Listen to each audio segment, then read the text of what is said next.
بسم اللہ الرحمن الرحیم۔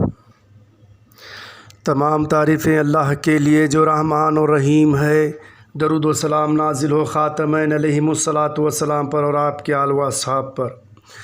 بزرگان دین، عزیز نوجوانوں، عفت مآب پردہ نشی خواتین اور پیارے بچوں، السلام علیکم ورحمۃ اللہ وبرکاتہ۔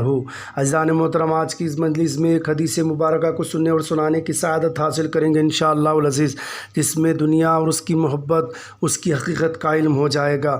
جیسے کہ چنانچہ اللہ کے نبی کریم صلی اللہ علیہ وسلم ایک مرتبہ صحابہ کے درمیان میں بیٹھے ہوئے تھے، پھر آپ نے فرمایا تمہیں مال کی کثرت نے مشغول کر رکھا ہے۔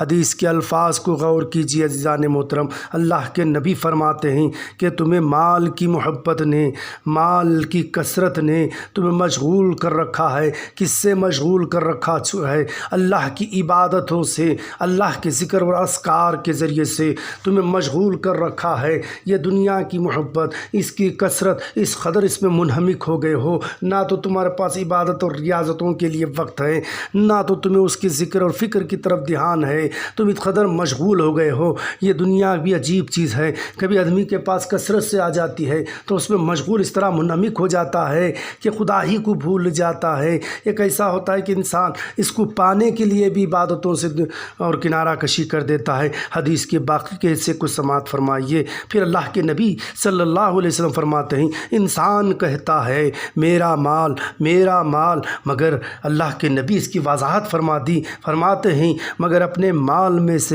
جو تو نے کھایا وہ ختم ہو گیا۔ اے انسان، اے بندہ مومن، تو کہہ رہا ہے میرا مال میرا مال، مگر سن، اپنے مال میں جو تو نے جو کچھ کھایا ہے وہ ختم ہو گیا ہے، اور جو پہنا وہ پرانا ہو گیا ہے، اور جو راہ خدا میں خرچ کیا وہی باقی رہے گا۔ اللہ کے نبی نے وضاحت فرما دی۔ کیا وضاحت فرما دی؟ جس مال پر تو اتراتا ہے، جو کہتا ہے کہ میرا ہے، ارے تو نے جو کھا لیا یہی تیرا مقدر تھا، یہی تیرا رزق تھا جو تیرا ختم ہو گیا، اور جو تو نے پہنا وہ پرانا ہو گیا، جو تو نے راہ خدا میں جو خرچ کیا ہے وہی باقی رہے گا، اور انشاءاللہ العزیز اسی کے ذریعے سے تیری بخشش ممکن ہوگی۔ اسی اللہ کی راہ میں تیرے اعمال یا صدقات خیرات کیے جانے والے، یا اعمال کے ذریعے سے تجھے نیکیوں میں اضافہ ہوگا، تیرے مقام و مرتبے میں بلندی ہوگی۔ تو یہ سبب ہے، اللہ کے نبی نے فرما دیا۔ کس چیز کو تو اپنا کہتا ہے جس کے ذریعے سے غیر اپنوں سے تو نے دشمنی مول لے لی، تو نے اپنوں سے بھی خرافات کو پیدا کر دیا۔ تو یہ اللہ کے نبی نے بتا دیا کہ جو تو کہہ رہا ہے یہ میرا ہے، میرا تو کچھ نہیں ہے، سب اسی کا ہے۔ انسان جس کے لیے جد و جہد کرتا ہے، جس کے لیے محنتیں مشقتیں کرتا ہے، اس کے بعد وہی آرام گاہوں پر کوئی وہی آرام گاہ دوسروں کی آرام گاہ بن جائے گی، اور تم مسافر کی طرح سے یہاں سے چلتا بنے گا۔ عزیزان محترم، اس حقیقت کو سمجھیے کہ دنیا کی مال کی محبت، اس کی کثرت ہوگا کیا؟ تو اللہ کے نبی پھر ایک حدیث میں فرماتے ہیں، کیا فرماتے ہیں؟ میرے بعد تم پر دنیا آئے گی اور تمہارے ایمان کو ایسے کھا جائے گی جسے آگ لکڑیوں کو کھا جاتی ہے۔ اللہ کے نبی نے وضاحت فرما دی، جو دنیا کی مال اس کی کثرت نے تمہیں مشغول کر رکھا ہے، اسی کی محبت تمہارے ایمان کو کھا جائے گی۔ کہ بتا دیا مثال دے کر کیسے ایمان کو کھائے گی، جس طرح آگ لکڑیوں کو کھا جاتی ہے، اس طرح اس کی محبت تمہارے ایمان کو کھا جاتی ہے۔ ایمان ہی نہ رہا، تمہارے اعمال کس کام کے، تمہارے نمازیں کس کام کے، تمہارے روزے کس کام کے، تمہارے صدقات و خیرات کس کام کے، تمہارا تسبیح اور ذکر و اذکار کس کام کا، سب ختم اور رائے گا ہو کر رہ جائے گا۔ اللہ کے نبی نے وضاحت فرما دی کہ اس کی محبت جتنا استعمال کرنا ہے اتنا استعمال کرو، حد سے زیادہ اس کی محبت کو غالب آنے مت دو، حد سے زیادہ اس کی چاہت کو اپنے اوپر غالب آنے مت دو، اور نہ اس میں اس قدر مشغول ہو جاؤ کہ تم عبادت سے دور ہو جاؤ، خدا سے تم دور ہو جاؤ۔ اگر ایسا ہو جائے تو یہی مال تمہاری ہلاکت کا سبب بن جائے گا، یہی مال کی کثرت جو ہے تمہارے جو نقصان کا ذریعہ اور دوزخی بنانے کے لیے کافی ہو جائے گا۔ تو معلوم یہ ہوا، ایک تو مال کے مشغول ہونا، یا تو اسے حد سے زیادہ پانا، یا کسی کہنا کہ میرا ہے جبکہ وہ کچھ بھی انسان کا نہیں، سب وقت آج میرا ہے وہ کل کسی اور کا ہو جائے گا۔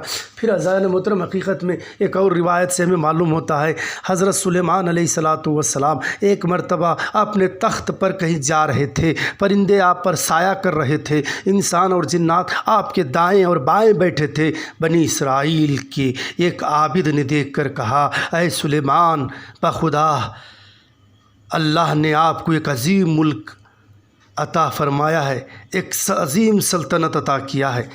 آپ نے یہ سن کر فرمایا، اے بندہ مومن، اور بندہ مومن کے نام اعمال میں درج صرف ایک تسبیح میری تمام سلطنت سے بہتر ہے، کیونکہ یہ سب فانی ہے، کیونکہ یہ سب عارضی ہے، مگر تسبیح باقی رہنے والی ہے۔ سلیمان علیہ السلام نے وضاحت فرما دی، کیا اونچی وضاحت فرما دی، جیسے تم کہہ رہے ہو یہ عظیم سلطنت ہے، میرے کسی کام کے لیے نہیں، صرف میری ایک تسبیح کے مقابل میں یہ کچھ بھی حیثیت نہیں۔ وہ تسبیح جو اللہ کی جس میں حمد و ثنا بیان کی جاتی ہو، وہ تسبیح جو رکوع اور سجود اور قیام میں کی جاتی ہو، وہ تسبیح جو اللہ کے ذکر اذکار کے ذریعے کی جاتی ہو، یہی میرے مراتب میں اضافہ کا سبب بنے گا، یہی میرے بخشش کا ذریعہ بنے گا، یہی میرے خدا کے قرب کا ذریعہ بنے گا۔ تو سلیمان علیہ السلام نے بتا دیا، اس بندے مومن کو بتا دیا کہ میرے سب سلطنت سے بہتر ہے، تو وہ کیا ہے کہ اللہ کے ذکر وہ اذکار کا کرنا، یہ تسبیح ان سے بہتر ہے، آپ نے بیان فرما دیا۔ تو معلوم یہ ہوا جو اللہ والے ہوتے ہیں، جو خدا بین ہوتے ہیں، وہ سمجھتے ہیں کہ کون سی چیز کس سے طرح ہوگی۔ تو معلوم یہ ہوا ہے بندے مومن یہی بتا رہے ہیں، تعلیم قرآن اور حدیث کے، اور امام علیہ السلام کے تعلیم بتا رہے ہیں، یہ سب دنیا جو ہے یہ دنیا کے لہو لعب عارضی ہیں۔ اب سب کچھ ہمارے اعمال، ہمارا سب کچھ وہ کس کے لیے ہے؟ وہ اللہ کے لیے ہے، اللہ کے لیے ہونا چاہیے۔ اے بندے مومن، تیرا صبح و شام ذکر کرنا، تیرا نماز پڑھنا، تیرا قرآن شریف کی تلاوت کرنا، تیرا اللہ پر بھروسہ کرنا، تیرا مخلوق سے دوری اختیار کرنا، تیرا نیک لوگوں کی صحبت اختیار کرنا، تیرے صدقہ و خیرات کرنا، تیرا ترک حب دنیا کرنا، سب اللہ ہی کی رضا اور اس کے دیدار کے لیے ہونا چاہیے۔ کہ ایسا نہ ہو کہ محبت کئی مال کی کثرت یا اولاد یا لہو لعاب میں یا بیوی یا دنیا کے عیش و آرام میں اس قدر مشغول ہو جائے کہ تیرا ایمان بھی تجھ سے چھن جائے۔ ایسا نہ ہو کہ تیرا شمار غافلوں میں کر دیا جائے، ایسا نہ ہو کہ تیرا شمار ظالموں میں کر دیا جائے۔ تو بتا دیا میرے آقا نبی پاک صلی اللہ علیہ وسلم نے، اور یہ تنبیہ دے دی، کہیں تمہیں دنیا کی محبت یا اس کی کثرت مشغول کر نہ دے۔ اس سے توبہ اور اجتناب کرو، کیونکہ یہ سب عارضی ہیں، باقی رہنے والی اللہ کی ذات ہے۔ اس پر بھروسہ کر کے دیکھو، اگر سچے اس کی محبت کرنے والے ہو تو سچے محبت کرنے والے کسی اور سے محبت نہیں کیا کرتے۔ بس اتنا کہتے ہوئے ہم اللہ سے دعا کریں ان احادیث شریفہ کو سمجھنے کی اور مہدی موعود علیہ السلام کی تعلیمات کو سمجھ کر عمل کرنے کی۔ اے اللہ ہمیں توفیق عطا فرما اور ہمیں اپنے ایمان کی حفاظت کرنے کی توفیق عطا فرما، کیونکہ اللہ کے نبی فرماتے ہیں کہ دنیا کی محبت ہمارے ایمان کو کھا جائے گی، کہیں ایسا نہ ہو کہ اس کی محبت ہمارے ایمان کو کھا لے۔ اے اللہ ہمارے ایمان کی حفاظت فرما، اور اسی کے صدقے سے اے اللہ ہمارے تمام مومن اور مومنات ہیں ان تمام کی جان اور مال اور عزت اور آبرو کی حفاظت فرما، ہر مشکل انسانوں کے اے اللہ مشکلوں کو دور فرما، ہر پریشان حال کی پریشانیوں کو دور فرما۔ اے میرے مولا، تیرے سوا کون ہے ہمارا؟ تو ہی ہمارا مددگار اور کارساز ہے۔ تو اگر ہم سے منہ پھیر لے گا تو ہماری دنیا سب کچھ ختم ہو کر رہ جائے گا۔ اے اللہ تو ہم پر نظر کرم فرما، خاتمین علیہم الصلاۃ والسلام کے صدقے سے۔ وآخر دعوانا الحمد للہ رب العالمین۔